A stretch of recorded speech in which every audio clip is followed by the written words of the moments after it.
کیوں ہماری دعائیں اٹکی ہوئی ہیں کہ ہم باغی لوگ ہیں، ہم باغی مسلمان ہیں۔ شام پہ پہلا اٹیک ہوا، عمرو بن عاص رضی اللہ تعالیٰ عنہ، 8,000 کا لشکر، ان کو روم کو خبر ہو گئی تھی تو انہوں نے 1,00,000 کا لشکر بھیج دیا تھا۔ جرجیس اس کا سالار تھا، رومن بادشاہ کا بھائی، تو وہ 8,000 1,00,000 نے ان کو گھیرے میں لے لیا۔ تو حضرت واصلہ رضی اللہ تعالیٰ عنہ اس جنگ میں شریک ہیں۔ وہ کہتے ہیں کہ ہمیں یقین ہو گیا آج ہماری قبریں یہاں بنے گی، اور عرب کی عادت تھی جنگ میں شعر پڑھتے تھے ابھارنے کے لیے، لیکن حضرت واصلہ فرماتے ہیں اس دن ہمیں شعر بھول گئے، ہماری زبان پہ ایک لفظ تھا، یا رب محمد انصر امت محمد، اے رب محمد امت محمد کی مدد فرما۔ کہ یہ ہماری زبان پر تھا، تلوار ہاتھ سے چل رہی تھی، زبان اللہ کو پکار رہی تھی۔ حضرت عبداللہ بن عمر، حضرت عمر کے بیٹے بھی اس جنگ میں شریک ہیں، فرماتے ہیں جب سورج ڈھلا تو ہم بار بار آسمان کو دیکھ رہے تھے، میں نے جب اوپر نگاہ دوڑائی تو میں نے دیکھا انفرجت فی السماء فرجۃ، آسمان کا دروازہ کھل گیا، وخرجت منہا خیول شہب، اور اس سے شہابی رنگ کے گھوڑے اور ان کے اوپر سوار، ان کے سروں پہ سفید پگڑیاں، اور سب سے آگے ایک سوار تھا جس کے ہاتھ میں لمبا نیزہ تھا، وہ آن سے پکار رہا تھا، ابشروا یا امت محمد، اے امت محمد تمہیں بشارت، قد اتاکم اللہ بالنصر، اللہ تمہاری مدد کو آ گیا۔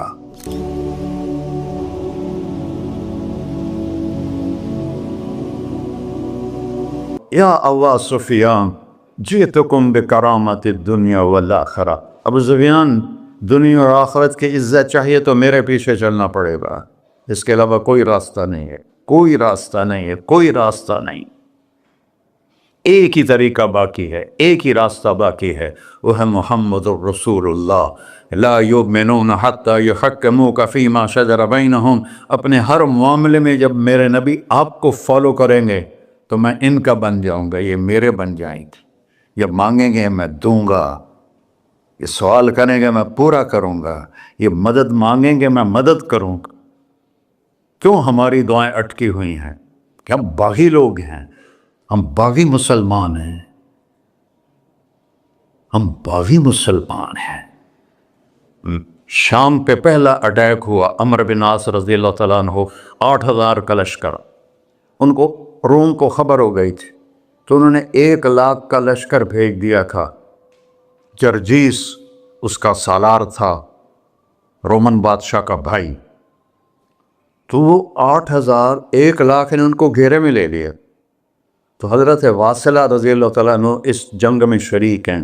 وہ کہتے ہیں کہ ہمیں یقین ہو گیا آج ہماری قبریں یہاں بنے گی، اور عرب کی عادت تھی جنگ میں شعر پڑھتے تھے ابھارنے کے لیے، لیکن حضرت واصلہ فرماتے ہیں اس دن ہمیں شعر بھول گئے، ہماری زبان پہ ایک لفظ تھا، یا رب محمد انصر امت محمد، اے رب محمد امت محمد کی مدد فرما۔ کہ یہ ہماری زبان پر تھا، تلوار ہاتھ سے چل رہی تھی، زبان اللہ کو پکار رہی تھی۔ حضرت عبداللہ بن عمر، حضرت عمر کے بیٹے بھی اس جنگ میں شریک ہیں، فرماتے ہیں جب سورج ڈھلا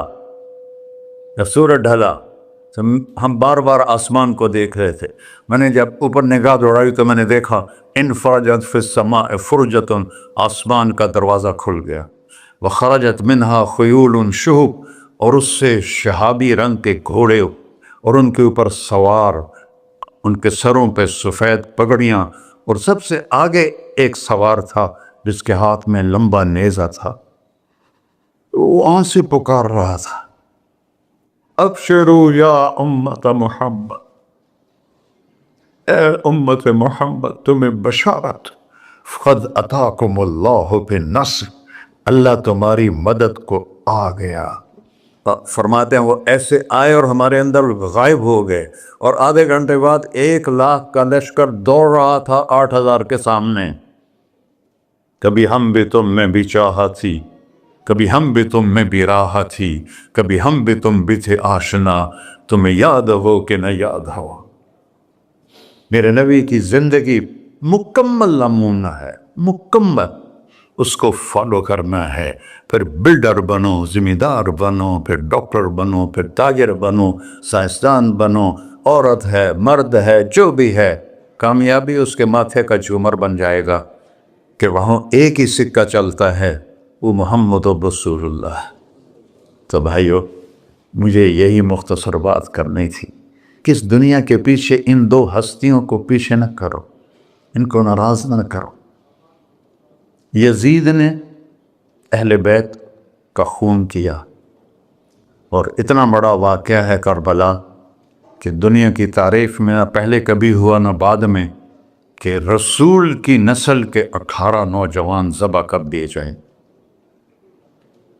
یزید 90 لاکھ مربع میل پہ حکومت، 90 لاکھ مربع میل، ٹھیک، 42 سال کی عمر میں مر گیا۔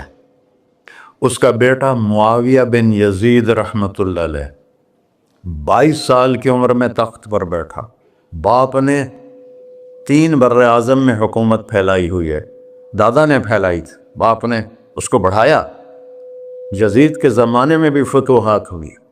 اب یہ 3 بر اعظم پر اس نوجوان کی حکومت ہے، یہ بلڈر نہیں ہے، یہ بادشاہ آج کل کے صدر وزیر نہیں ہیں، 2 ٹکے کی ان کی قیمت کوئی نہیں ہے، مطلق بادشاہ ہے۔ 40 دن حکومت کی اور سارے خاندان کو بلایا اور کہنے لگا، اب تصور کرو 22 سال کا ایک شہزادہ ہو، وہ 3 بر اعظم اس کے سامنے ایسے جھکا ہوا ہو، تو اس کو کیسے آپ میئر کر سکتے ہیں؟ جبکہ کاغذ کے نوٹ نہیں تھے، سونا تھا، چاندی تھی، ہیرے تھے، اصل دولت تھی۔ یہ کاغذ کوئی دولت ہے؟ یہ تو یہودیوں نے آپ کو بیوقوف بنایا ہوا ہے۔ انہیں سب کو اکٹھا کیا، اس نے ایک چھوٹا سا خطبہ دیا، کہنے لگا، کانا ابی جبارن، میرا باپ ظالم تھا، اس نے اہل بیت کا خون کیا، اور جس تخت کے نیچے اہل بیت کا خون ہو میں اس پہ لعنت بھیجتا ہوں، یہ ہے تمہاری سلطنت، جس کو چاہو دے دو، میں بری ہوں۔ 3 بر اعظم کی حکومت اللہ رسول پہ قربان کر کے گھر بیٹھ گیا، اور آج اس کو کس عزت کے ساتھ میں سنا رہا ہوں۔ اس کے باپ کو بولتے ہوئے میرا لہجہ کیسا تھا، اور اس کے بیٹے کو بولتے ہوئے میرا لہجہ کیسا ہے۔ 3 بر اعظم کی سلطنت چھوڑ دی کہ اس کے نیچے اہل بیت کا خون ہے، مجھے نہیں چاہیے۔ تو اللہ اور اس کے رسول کو راضی کرنے کے لیے بڑے سے بڑا سودا بھی سستا ہے، بڑے سے بڑا سودا بھی سستا ہے۔ ایک صحابی آئے، یا رسول اللہ، میرے پڑوسی ہے، اس کی کھجور ایسے میرے گھر میں آتی ہے، اس پر جب پھل پکتا ہے تو وہ گرتا ہے، میرے چھوٹے چھوٹے بچے اٹھا کے کھانے لگتے ہیں، ادھر سے بھاگ کے آتا ان کے منہ سے نکال لیتا ہے۔ اس کی تو محنت کریں کہ اتنی سخت، وہ منافق تھا، اس کی اتنی سختی نہ کرے۔ تو آپ نے اسے بلایا، کہا بھائی ایک سودا کرتے ہو؟ کہا جی، یہ کھجور مجھے دے دو اور میں جنت میں کھجور لے کے دیتا ہوں۔ کہنے لگا، یا رسول اللہ، کوئی اور آپ فرماتے تو میں ضرور حاضر کر دیتا، یہ کھجور تو مجھے میرے بچوں کو بہت پسند ہے، میں تو معافی چاہتا ہوں۔ اٹھائی منافق، تو اس نے معافی مانگنی تھی۔ وہاں ایک صحابی بیٹھے تھے، ابو الدحداح، جب وہ چلا گیا تو کہنے لگے، یا رسول اللہ، اگر میں آپ کو یہ کھجور لے کے دے دوں تو مجھے جنت میں کھجور لے کر دیں گے؟ کہنے لگے ہاں، سودا پکا ہے۔ تو وہ گیا اس کے پیچھے، کہنے لگا، بھائی کھجور بیچو گے؟ کہا نہیں۔ کہا بھائی بیچ دو۔ ارے جا، میں نے رسول اللہ کو نہیں بیچی، تجھے کیسے بیچوں گا؟ انہوں نے کہا منہ مانگی قیمت لے لے، منہ سے بول کیا لینا چاہتا ہے۔ ابو الدحداح کا باغ تھا تیار، 600 کھجوریں، میں ذمہ دار ہوں، مجھے پتا ہے کہ 600 کھجوروں کی کتنی قیمت ہوتی ہے۔ جیسے آپ بلڈنگ کو جانتے ہیں، میں نہیں جانتا، آپ ذمہ داروں کو نہیں جانتے، میں جانتا ہوں۔ 600 کھجوروں کا باغ، تو اس نے اس کو لاجواب کرنے کے لیے کہا اپنا باغ دے دے، کھجور لے لے۔ اب یہ کہتا ہے پھرو گے تو نہیں؟ آپ لوگ تاجر بیٹھے ہیں، اس کے بول کی طاقت دیکھو، اس سے کہہ رہا ہے اب معاہدے سے پھرو گے تو نہیں؟ انہوں نے کہا میں پاگل ہوں جو پھرا، میں نے 600 کھجوروں کا باغ لگ گیا۔ پھر انہوں نے کہا چل ڈن، 600 کھجوروں کا باغ تیرا اور یہ کھجور میری۔ اور وہاں سے سیدھا گیا اپنے باغ میں۔ کھجوروں کا زمانہ تھا تو مدینے والے کھجوروں کے پھل کے زمانے میں باغ میں شفٹ ہو جاتے تھے، چھوٹے چھوٹے بنائے ہوتے تھے کمرے، وہاں بچے وہ سب رہتے تھے، کھجوروں کی پہرہ داری بھی اور توڑنا بھی۔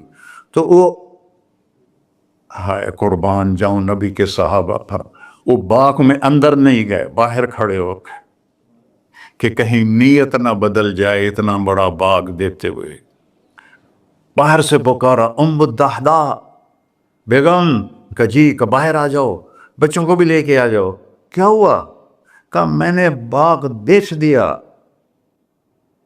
انہوں نے کہا کتنے میں؟ کہ جنت میں کھجور مل گئی۔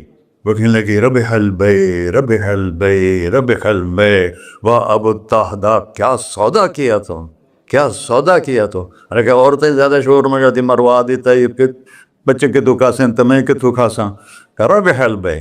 اس کے بعد بھاگا ہوا آیا اللہ کے نبی کے پاس، یا رسول اللہ میں نے کھجور خرید، آپ اس انصاری کو دے دے۔ تو آپ نے پوچھا کتنے میں خریدی ہے؟ کہ سارا باغ دے دیا ہے، کھجور لے لی۔ آپ نے کہا پہلا سودا کینسل، کم من عذق رداح ودار فیاح لأبی الدحداء۔ اب تیرے لیے میں دیکھ رہا ہوں تیرے رب نے جنت میں کھجوروں کے باغ لگا دیے ہیں، اور تیرے پوٹھے کی جگہ کھجوروں میں محل بنا دیے ہیں سونے چاندی کے۔ جنت میں تو مٹی نام کی شے کوئی نہیں، لوہے نام کی شے کوئی نہیں، ایک ہر گھر ایک انچ سونے کی، ایک چاندی کی، ایک زمرد کی، ایک یاقوت کی، مشک کا گارا اور زعفران کی گھاس، اور اس کا لنٹر اللہ کا عرش ہے۔ تو سودے کر گئے، اب سب کچھ کرو لیکن اللہ رسول کو پیچھے نہ چھوڑ، کیونکہ ہمیشہ تو زندہ نہیں رہنا، چلے جانا ہے۔ دنیا میں سب سے بڑا محل بنایا تھا کسریٰ نے، نوشیروان کے پوتے خسرو پرویز نے، جس نے ہمارے نبی کا خط پھاڑا تھا۔ 40,000 پلرز پر وہ گھر تھا۔ آپ لوگ بلڈروں اسکوائر فٹ لگاؤ، 40,000 ستونوں پر وہ گھر کھڑا تھا، اور وہ اس کے اوپر سارا سونا ہیرے جواہر 40,000 پلر پر تھے، اور اس کے 500 بڑے بڑے گنبد تھے، اور سب سے بڑے گنبد میں 1,000 سونے کے فانوس تھے، اور اس میں ایک رات میں 9 من تیل جل جاتا تھا، صرف ایک رات کے لیے اس کو، اور 3,000 باندیاں تھیں، 6,000 نوکر تھے صفائی کے لیے، 12,000 سپاہی تھے اس کی حفاظت کے لیے، لیکن وہ چند سال بھی نہ رہ سکا کہ پلٹا کھایا حالات نے، اور رومن امپائر کیسر نے آ کر اسے شکست دی نینوا میں۔ ہمارے نبی کے خط پھاڑنے کے بعد آپ نے فرمایا تھا کسریٰ نے اپنا ملک پھاڑ دیا، تو وہ آیا، وہ شکست کھائی کسریٰ نے اور بھاگ گیا، اس نے سارے محل کو آگ لگایا، مٹی کا ڈھیر بنایا، اور مسلمانوں میں سب سے بڑا محل بنایا اندلس کے بادشاہ عبد الرحمن نے الثالث نے، 4,316 پلر پر تھا وہ گھر، اور پورے یورپ میں اس کی دھاک تھی، ہر طرف سے ہیرے آ رہے ہیں، موتی آ رہے ہیں، جواہر آ رہے ہیں، پورے پلر پوری چھت سونے سے بنی تھی، اور پورے پلروں پر ہیرے جواہرات تھے، اور باہر ایک بڑا تالاب تھا، کس کا؟ پارے کا، پانی کا نہیں، پارے کا۔ اس میں کیا کرشمہ تھا، اس کو اس اینگل سے انجینئرز نے بنایا تھا کہ سورج کی شعائیں جب پارے پر پڑتی تھیں تو پارا تو ہلتا ہے، کھڑا نہیں رہتا، تو شعائیں ایسے ایسے ڈانس کرتے کرتے کرتے محل پہ پڑتی تھیں، تو لگتا تھا پورا محل رقص کر رہا ہے۔ اب میں وہاں گیا تو ایک کوٹھے کے سوا وہاں کچھ بھی نہیں تھا، وہ بھی کوٹھے کی چھت نیچے گری ہوئی تھی۔ تو آپ لوگوں کو دیکھو، ہمارے نبی پہ قربان جائے، انہوں نے ہمیں کیسی پیاری زندگی دی۔ وضو سے پہلے ایک دعا سکھائی ہمارے نبی نے، ہم 5 دفعہ تو کم از کم کرتے ہیں وضو، کہ اللہم اغفر لی ذنبی ووسع لی فی داری وبارک لی فی رزقی، دنیا بھی جوڑ دی آخرت بھی، یار میرے کو نا معاف فرما، مجھے بڑا گھر دے، مجھے کھلا گھر دے، مجھے کھلا کر دے، اور میرے رزق میں برکت دے۔ کھلا گھر اللہ کی نعمت ہے، آپ لوگوں کو میسر کر رہے ہیں سہولتیں، آپ کو اجر ملے گا اگر اس میں جھوٹ نہ ہو، سود نہ ہو، کھوٹ نہ ہو، ہیرا پھیری نہ ہو، وعدہ خلافی نہ ہو، تو یہی آپ کی جنت کا راستہ ہے۔ تو اللہ رسول سے صلح کر لو بھائیو، بس میری اتنی گزارش۔ اور آخر میں ایک حدیث سناتا ہوں، 10 لاکھ حدیثیں ہیں میرے نبی کی، ایک سناتا ہوں ساری کور ہو جائیں گی۔ ایک تو ہے فرض، نماز نہیں چھوڑنا، روزہ نہیں چھوڑنا، زکوٰۃ نہیں چھوڑنا، حج فرض ہے نہیں چھوڑنا۔ اس کے بعد میرے نبی نے کہا 4 چیزیں مجھ سے لے لو، 5 میں نہیں کہیں، کہ 4 باتیں مجھ سے لے لو، صرف 4 باتیں مجھ سے لے لو، دنیا بھی تمہاری ہے، آخرت بھی تمہاری۔ سبحان اللہ۔ اور اس سے زیادہ کیا آسانی دے میرا نبی، اتنے 100 نفل پڑھو ہوتے، اتنے عمرے کرو ہوتے، اتنے حج کرو ہوتے، اتنی تہجد پڑھو ہوتے، تو سارے مر گئے سے، کہ 4 باتیں لے لو، دنیا میں بھی مزہ رہے گا، آخرت میں۔ پہلی بات کیا ہے؟ صدق و حدیث، ہر معاملے میں سچ بولنا، جھوٹ نہ بول۔ ایک صحابی نے پوچھا یا رسول اللہ، مسلمان بزدل ہو سکتا ہے؟ اب نے کہا کنجوس ہو سکتا ہے؟ اب نے کہا جھوٹ بول سکتا ہے؟ کہ نہیں، جھوٹ نہیں ہو سکتا، سچ بولے، سچ کی قیمت ادا کرو۔